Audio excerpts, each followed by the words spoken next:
Tourism Department के office Singna Officer Singna Shirui Lily Festival 2025 pangthoknaba shem Sariba Mapham sing chattuna Yengsinkhre ngarang chatkiba Yengsinkhre aduda Tourism Department ki Secretary Warsang Hongyo Director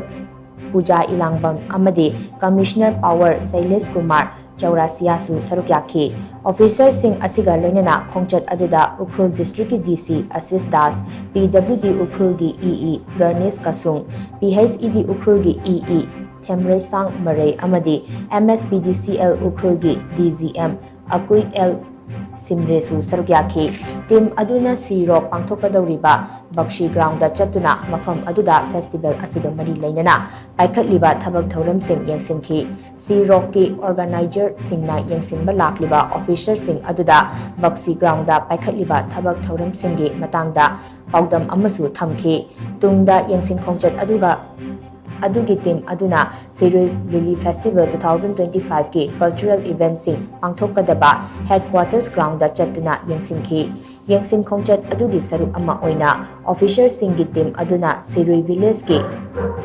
Vangayanda leiba heritage center da su chattuna Yengsinkhre Mapham aduda sagatliba green room gari parking tawfam amadi Mapham adu yowa phawbagi lambi na chingba singsu kupna Yengsinkhre masigi mathakta festival manungda alternate route oina sizinnagadaba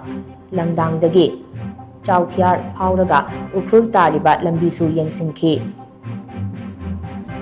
Tungda official singi team aduga tangkhulgi CSO sing amadi atai stakeholder singa loinana ukrul DC gi conference hall da closed door meeting amasu pangthokhi Yengsinkhre aduga mari lainana tourism department ki director Puja Ilangbam na hai Shirui Lily Festival pangthokadoriba Mapham singda paikhatliba thabak sing kupna yengsinbaga loinana Mapham sing asida kari karamba ahenba thaurang sing paikhatpa yagadage haibidu khanaragani hojik fawbagi oina leiramliba phibam